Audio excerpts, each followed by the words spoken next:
Bem, olha, sabes, no outro dia estava a passar pelas redes sociais e apareceu-me uma história bem engraçada sobre um ex-navy norte-americano, o Jocko Willink. Em 2006, estavam numa guerra no Iraque e houve um incidente que houve fogo cruzado entre americanos. Ou seja, eles estavam lá na guerra e por alguma razão, não se sabe por qual, falta de visibilidade, falta de algum motivo, americanos dispararam sobre americanos. E houve mortos, houve feridos, houve muita gente a ficar mal. E isto foi uma tragédia muito grande na altura. E eu percebi que depois foram estudar e perceber porque é que isto aconteceu, porque é que os americanos atiraram sobre os americanos. E quando perguntaram a Jocko Willink, que era um dos sargentos na altura responsável pelo batalhão, ele disse: a responsabilidade é minha. Não tentou dizer que arranjar uma desculpa qualquer. Não tentou dizer que a culpa era do nevoeiro ou a culpa era de falta de comunicação, não. Ele disse: a responsabilidade é minha. E por isso mesmo, quando ele atribuiu a responsabilidade, ele aqui ficou conhecido por um dos seus temas mais importantes, que é o Extreme Ownership, que é a responsabilidade que tu assumes àquilo que te acontece. Independentemente se tu és responsável ou culpado ou não. Porque a partir do momento, e ele próprio diz, que a partir do momento em que tu és responsável, tu assumes o poder. Yeah, por acaso é engraçado porque os Navy SEALs nos Estados Unidos têm sempre histórias super impactantes. Por acaso nunca tinha ouvido essa, do Jocko Willings, mas o que é que tu sentes que tu consegues retirar dessa história para nós aplicarmos no dia a dia? É muito engraçado, porque quando nós pensamos, se calhar nós não comparamos a nossa vida pessoal com o exército, principalmente com o exército da América, não é? Dos Estados Unidos. Sim, nenhum de nós anda na rua a dar tiros a ninguém, não é? Né? Felizmente. Como é óbvio, como Felizmente. é óbvio, felizmente não comparamos isso.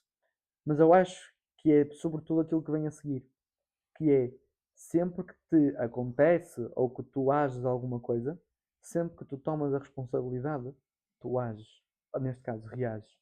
Então aí tu tens o poder da tua vida, tens o de poder de tomar as decisões e de ter as consequências que tu esperas. Sim. Não andas meio que à deriva lá.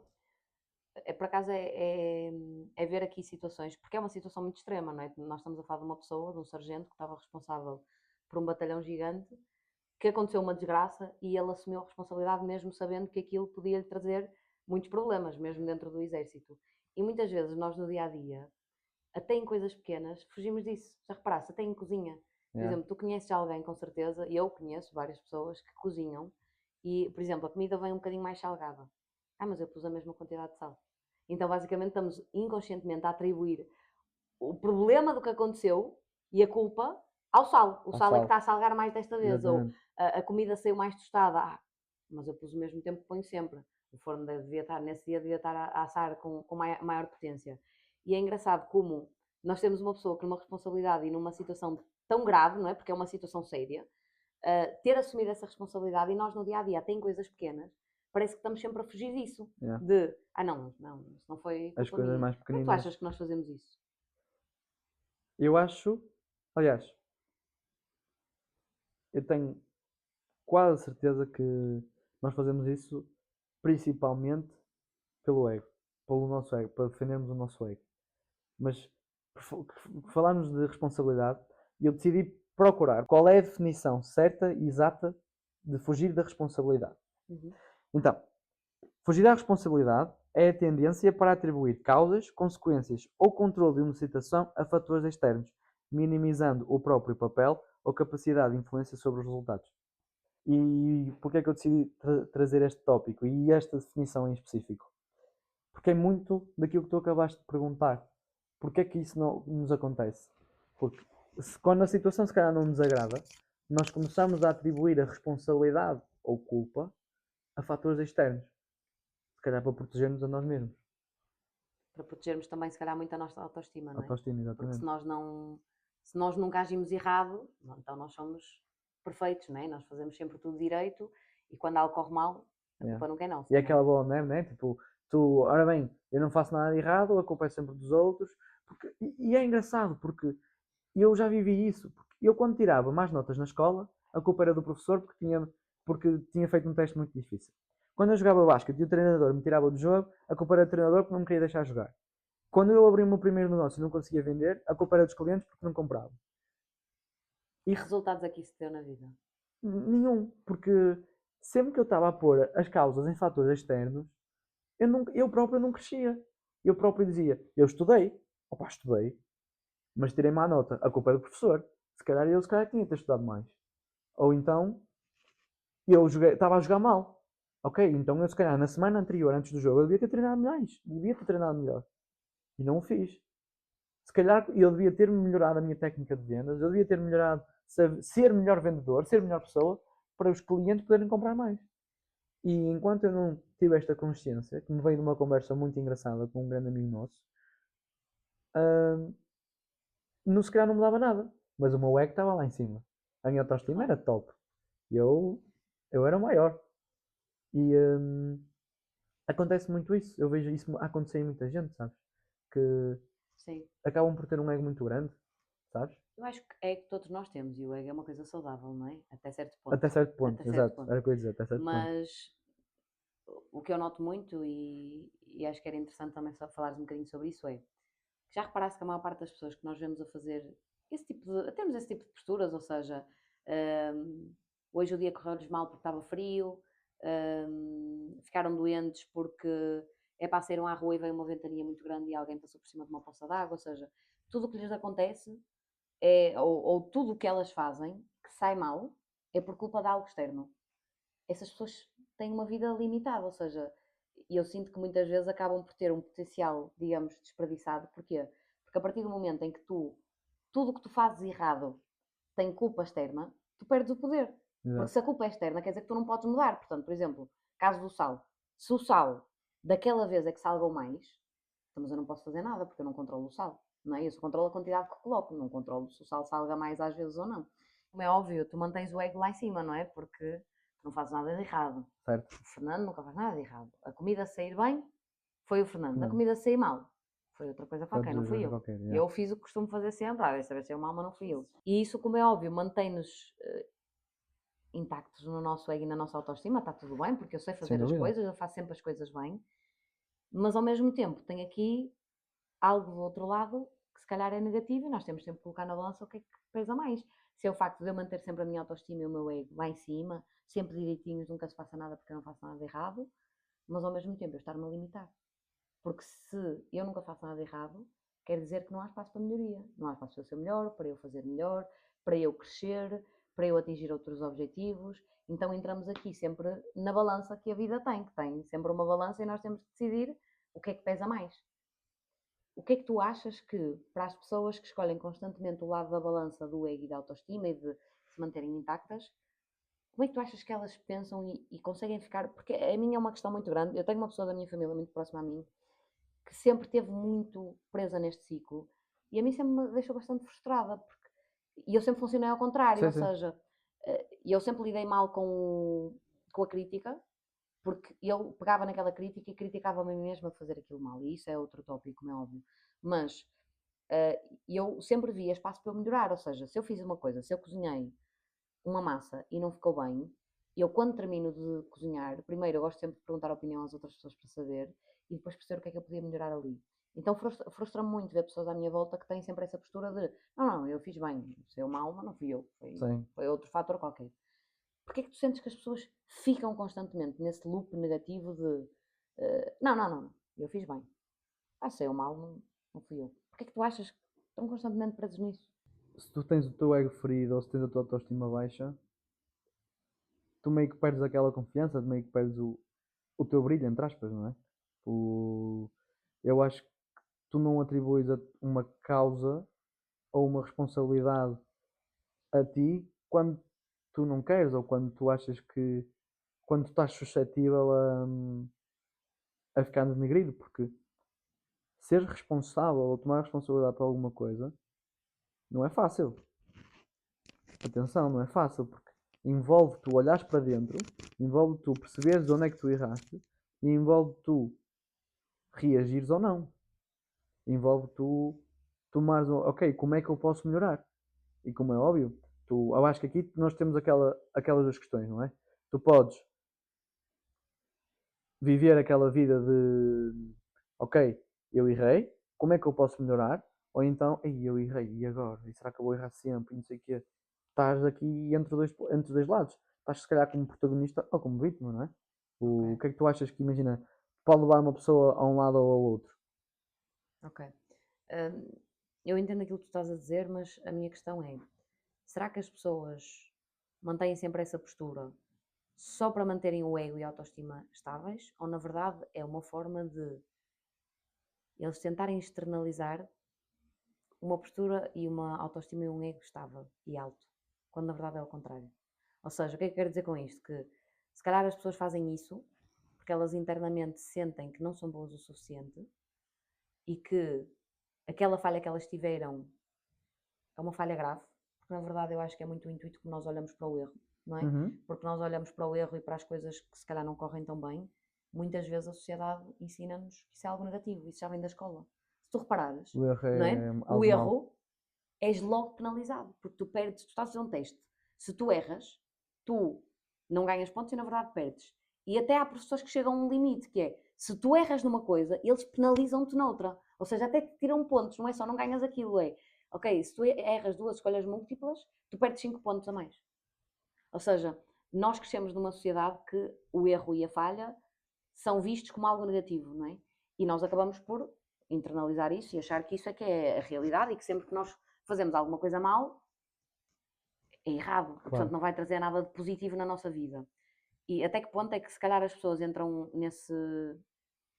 nessa postura de tudo é culpa dos outros, porque na verdade, internamente, eles têm uma autoestima tão baixa, tão baixa, tão baixa, que acham que eles não são capazes, mas ao externalizarem para os outros que na verdade não, eu fiz tudo bem, fiz tudo normal, eles acabam por se livrar dessa culpa e acabam por tentar de alguma forma esconder que na verdade eles são pessoas frágeis porque não gostam deles próprios, não confiam naquilo que eles têm, mas têm uma necessidade de tentar, digamos, enganar os outros tentando parecer outra pessoa.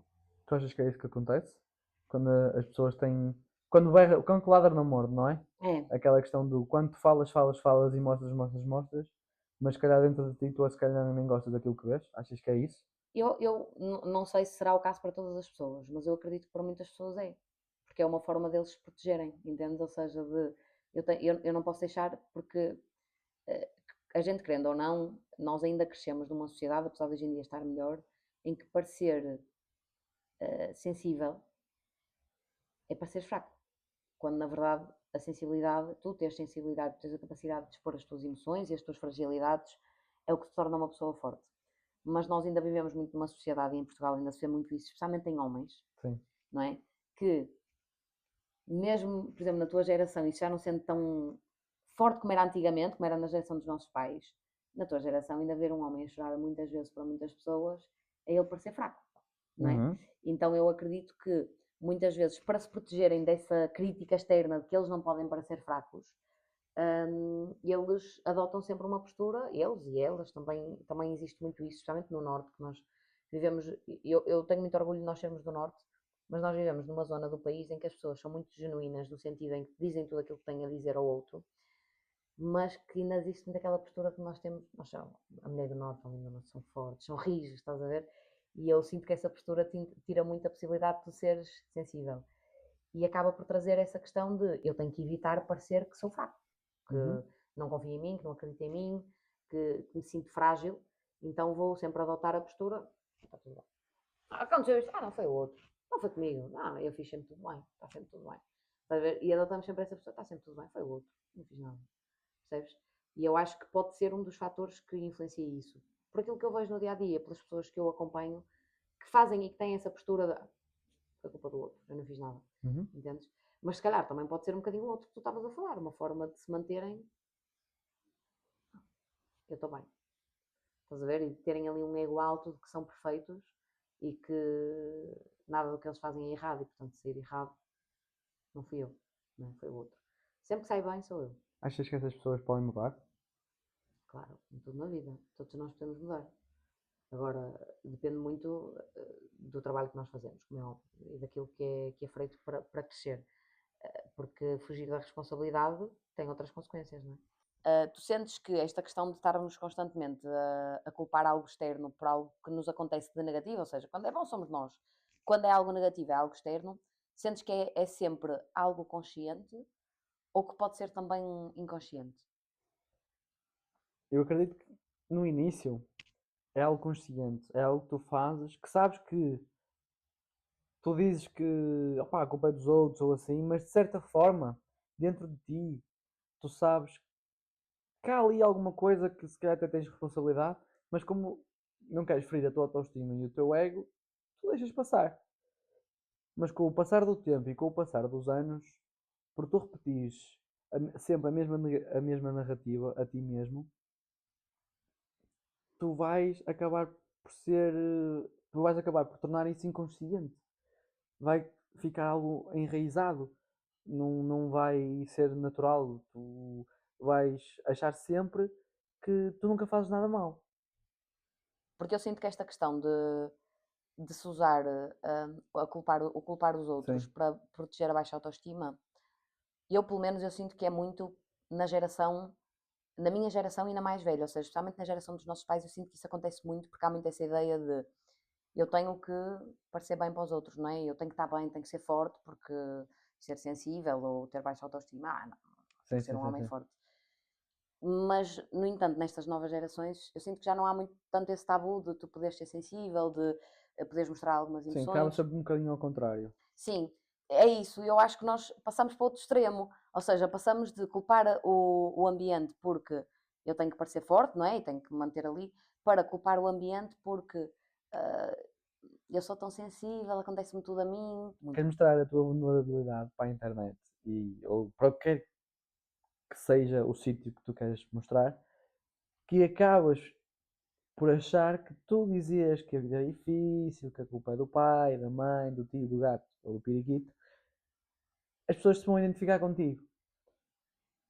E tu, se calhar, ao adotar esta narrativa, e eu noto nas pessoas da minha idade, da minha geração, que tu acabas só por simplesmente tornar-te vítima e não assumir a responsabilidade daquilo que é teu, da tua vida. Yeah, acabas por ser uma consequência daquilo que te acontece, não é? Yeah. És uma consequência de tudo o que na vida te aconteceu de mal. Portanto, todos os traumas que tu tiveste, porque os teus pais te trataram mal, porque eras injustiçada na escola, porque sofreste bullying ou porque não tiveste as oportunidades de trabalho que os outros tiveram, ou o teu chefe te tratava mal. Então, tu acabas por ser um resultado final de todas essas coisas más que aconteceram à tua volta. Não é? E é aí que tu entras num estado de vítima, que é tu és uma vítima de tudo o que te acontece na tua vida. Parece que tudo de mal que tem para acontecer te acontece a ti. Yeah. Parece que tu atrais, o universo atrai tudo que é negativo para ti. E isso, na verdade, é o extremo oposto, não é? Tu estás constantemente nesse ciclo negativo de ai, mas aquilo aconteceu e é muito difícil porque me aconteceu. E o acontecer está tudo bem, não é? Porque todos nós temos situações de sofrermos injustiças e de às vezes alguém nos tratar mal ou de alguém nos trair, não é? E nos espetar uma faca nas costas, e o trair pode ser em todo tipo de relações. E está tudo bem isso acontecer, e está tudo bem nós sentirmos que eu não merecia aquilo, não Certo? é? Imagina, caso prático, tu tens uma relação com um amigo teu e ele vai falar mal de ti nas costas ou faz-te alguma coisa menos negativa. Está tudo bem, tu sentires que foste injustiçado e te sentires mal com a situação que te aconteceu. Certo. Não está tudo bem, é tu te manteres nesse estado constantemente Constantemente, sim. e, acima de tudo, não fazeres nada para ultrapassar isso e para perceberes que isso Sim. fez parte da tua vida. Estás Ou a perceber o seja, que eu quero dizer? sei, sei, sei, sim. Imagina, tu meio que acabas por ter a posição contrária ao que é reagir de forma positiva, entre aspas, vamos chamar assim. Ou seja, tu dentro de ti, tu sabes que se calhar até aquilo é mau, mas como aquilo acabaram de se calhar de certa forma te confortar ou assim quando isso te aconteceu e tu agiste, tiveste essa postura, se calhar tu começas a justificar sempre porque tu és o coitadinho, ou tu és aquilo, ou... Sim, acabas por ficar naquele estado inerte de que, pronto, basicamente a tua vida é isso. Para aconteceu-me coisas, eu fiquei ali, né? Yeah. Porque, pronto, eu sou. Não reages à cena. Ou seja, o facto de nós hoje em dia termos uma sociedade que mostra muito mais empatia perante estes problemas é muito positivo, porque tu sentes-te ouvido e sentes que os teus sentimentos são válidos. Só que depois, se não houver uma ação depois dessas Uhum. situações negativas para tu saíres daí, melhorares, aprenderes com isso e perceberes o que é que tu podias ter feito de diferente, tu vais acabar por entrar naquele estado inerte de eu estou só ali e aquilo é a minha Ficas vida. estagnado ali, parado no Sim, tempo. ficas preso. Yeah. Sabes achas que isso já te aconteceu? Sim, na verdade, é assim, eu quando era mais nova, eu agia muito como, eu não diria como uma vítima, porque eu fazia coisas para tentar melhorar, mas eu tinha algumas posturas de vítima. Ou seja, eu achava que era muito maltratada, que a minha família nunca me entendia, que a minha irmã era muito bruta comigo, e se calhar até era, e está tudo bem, entendes? Só que muitas vezes eu agarrava-me a isso e eu vivia à volta disso. E estava constantemente a dizer que era uma pessoa completamente incompreendida, que eles não viam as coisas da mesma forma que eu. E durante muito tempo eu defini a minha personalidade e aquilo que eu era sobre isso, de ser a incompreendida da família. E isso, como é óbvio, trouxe coisas muito negativas para mim, Uhum. não é? Porque eu comecei a ser uma pessoa muito mais negativa e eu sinto que às vezes havia alturas que nem sequer era saudável estar perto de mim, porque eu tinha uma postura muito negativa Sei, sei, sei, sobre a sei. vida, sabes? E fez com que eu nem sequer conseguisse genuinamente ter relações profundas com pessoas à minha volta, porque eu estava sempre à volta disso e a minha vida toda era eu a reclamar de que a minha família me tratava mal, que eu não era entendida, entendes? E eu era aquilo, não era Yeah. a Mariana que tinha 15 anos, jogava basquete, que era boa aluna na escola, não, era a Mariana que a vida dela rodava à volta de ela é incompreendida, Ela incompreende. Yeah. E como é que percebes? tu identificas? Imagina, chegaste a um ponto da tua vida que tu agora não és assim, e chegaste a um ponto da tua vida tipo, ok, não, eu tenho que mudar, tenho que reagir e não ser sempre assim. Como é que tu te apercebeste? Olha, eu acho que primeiro foi ganhar maturidade, não é? Porque a Mariana, que também tinha essa postura da incompreendida, era uma miúda de 14, 15 anos, não é? E, como é óbvio, não tinha maturidade sobre a vida, não percebia a vida, e ainda estava-me a descobrir, e nós sabemos que os adolescentes, não é? Claro, Sempre exageram e dramatizam tudo, não claro. é? Faz parte da adolescência.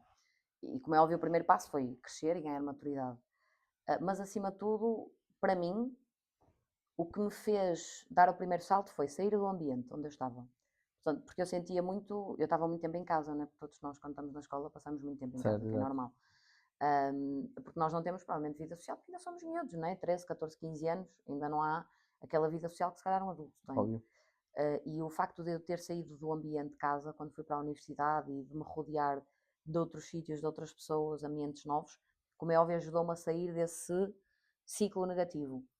Mas, acima de tudo, foi assumir responsabilidade e resolver aquilo que eu tinha mal resolvido comigo. Ou seja, eu agia constantemente que a minha família me maltratava, eram injustos comigo e não me tinham dado amor e carinho.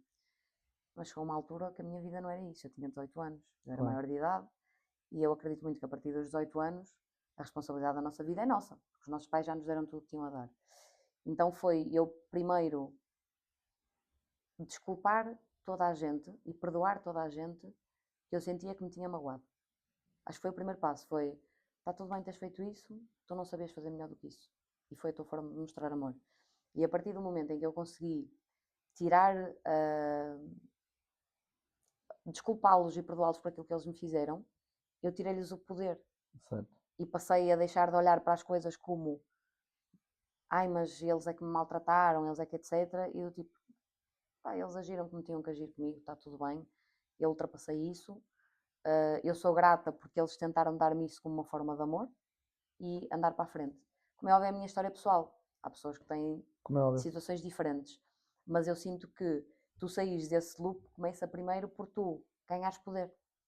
E como é que tu ganhas poder? Assumindo responsabilidade, não daquilo que te aconteceu, mas daquilo que tu fazes daí para a frente. Ou seja, aquilo aconteceu-te, foi um evento da tua vida, está tudo bem, não há problema. Agora, o que é responsabilidade tua é o que é que eu faço daqui para a frente? É o O reagir. que é que eu lido com isso? Como é que eu vou Exato. lidar com isso? Como é que É o eu vou aprender reagir. com isso? Como é que eu vou crescer com isso? E acho que isso é o primeiro passo para tu saís disso. Só que, quando tu falas da vitimização, ele é algo muito mais profundo do que só assumir essa responsabilidade, porque tu tens aqui vários fatores externos e internos que afetam isso. E é engraçado porque, pronto, nós já discutimos várias vezes Sim, o sim, tópico sim. da vitimização, é um facto. Sem Mesmo no dúvida. negócio que nós desenvolvemos em conjunto, era algo que nós Era algo que explorávamos muito. sim, Mas eu sinto que nós nunca fomos mesmo ao cerne da questão de como é que a ciência define vitimização. E é engraçado porque eu encontrei que a vitimização, estado de vitimização mesmo, tu definires a tua personalidade toda à volta disso, ou seja, não existe mais nada sem ser isso. sim.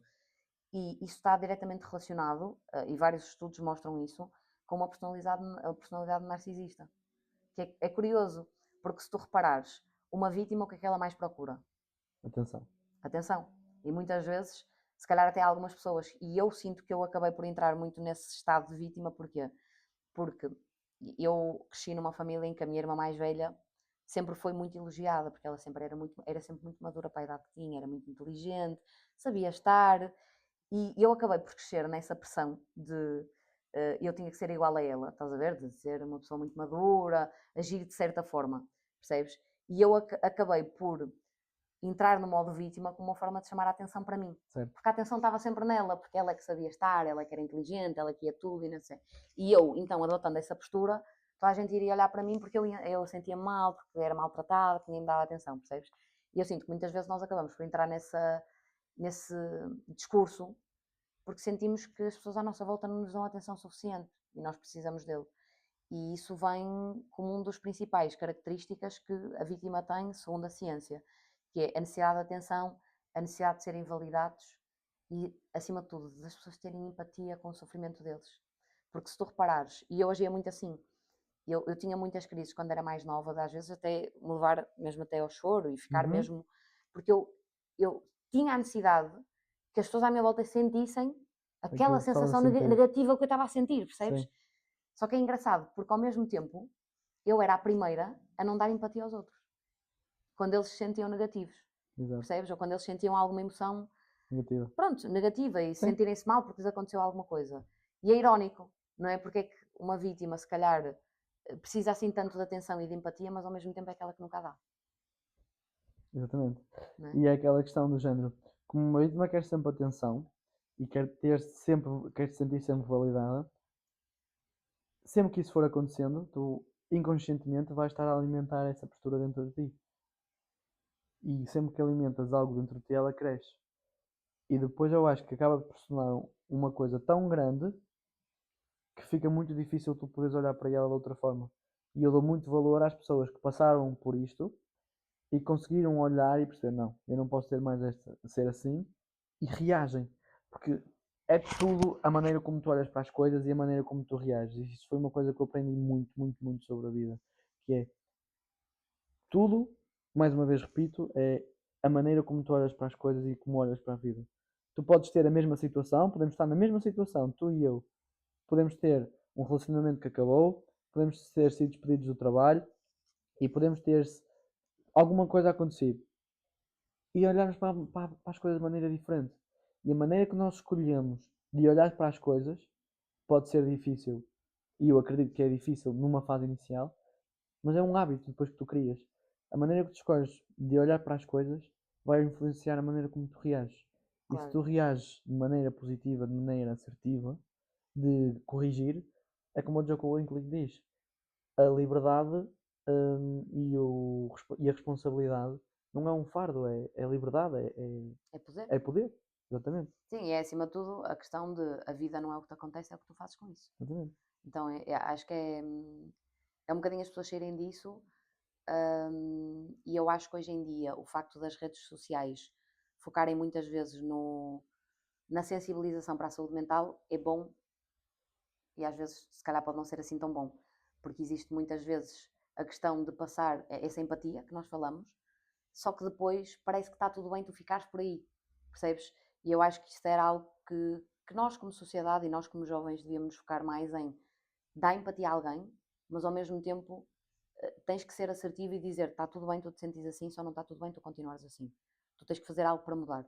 E eu sinto que nós estamos a crescer aqui numa geração de cada vez mais existir o conceito de vítima no meio de nós, porque nós ficamos pela empatia, percebes? E eu sinto que nós temos que mudar e ser pessoas mais assertivas com a vida e passar, às vezes, a dizer as verdades que são duras, não Sem é? São dúvida. difíceis de ouvir, mas que são aquilo que faz de nós aquilo que nós somos hoje, não é? Porque, sem dúvida, que eu passei por essa fase e foi importante para mim nessa altura eu ter pessoas, como a minha irmã, eu sentia que ela era extremamente bruta comigo e às vezes até era, nem era assertiva, era bruta, mas que me chamava e dizia: primeiro, tu não és o centro do mundo, e segundo, a tua vida não é uma desgraça, tu é que fazes dela. Percebes? Ou seja, muitas vezes a nossa vida é muito melhor do que aquilo que nós a queremos pintar, porque estamos constantemente debruçados sobre a desgraça. Então, a tua vida não é uma desgraça, tu é que a fazes. Exatamente. Portanto, se tu é que a fazes, tu também consegues deixar de a ter. Portanto, tu tens todo o poder para sair e para tornares a tua vida melhor. E para sair desse loop negativo que te aconteceu e tornares, na verdade, aquilo de negativo que se calhar te aconteceu, na coisa mais importante da tua vida, porque foi o ponto de viragem que fez tu seres a pessoa que tu és hoje. E nós vemos muitas histórias sobre isso, cada vez mais, hoje em dia, nas redes sociais, de pessoas, cantores, atletas de alta competição, que pegaram no facto de se calhar terem passado por muita coisa na vida e usaram aquilo como o trampolim que faz deles hoje uma pessoa que se calhar é completamente acima da média, que tem um sucesso muito maior que muitas outras pessoas e muitas vezes utilizam esse momento como uma justificação positiva. Porque as coisas que nos aconteceram negativo na vida podem e devem ser a coisa mais positiva, porque fazem de nós algo melhor e dão-nos o salto para sermos diferentes, para crescermos e usarmos aquilo como uma alavanca, sabes? Exatamente. Eu costumo dizer como uma fisga, sabes? Que puxa para trás Sei, e depois quando larga tu disparas. bate para a frente. E eu acho que é apenas isso que falta. As pessoas mudarem esse chip, porque só o facto de nós já termos assumido que está tudo bem, tu te sentires assim, nós já demos o primeiro passo para mudar. Porque eu sempre ouvi desde pequenino, o primeiro passo para tu mudares é tu assumires algo. A partir do momento em que tu assumes que está tudo bem, tu te sentires assim, tu já deste o primeiro passo. Exatamente. Só que depois tens que dar o a seguir, que é agir. Gostei muito da conversa de hoje. Também não, foi extremamente interessante. Talvez o mais estranho nisto tudo é que no fundo nós sabemos. Se nós olharmos bem para dentro, nós sabemos onde é que estamos a falhar, sabemos as desculpas que usamos para justificar a situação em que estamos, sabemos aquilo que já devíamos ter mudado, mas não mudamos. E mesmo assim continuamos. Não porque não vemos, mas porque ver não chega. E foi aquilo que acabamos de falar. E no dia a dia acabamos por repetir os mesmos padrões, as mesmas reações, as mesmas decisões, sem pensar muito nisso. E se o problema não for aqui, então a falta de consciência, mas sim o facto de já estares tão habituado a viver assim que deixaste de questionar. E o efeito consciente.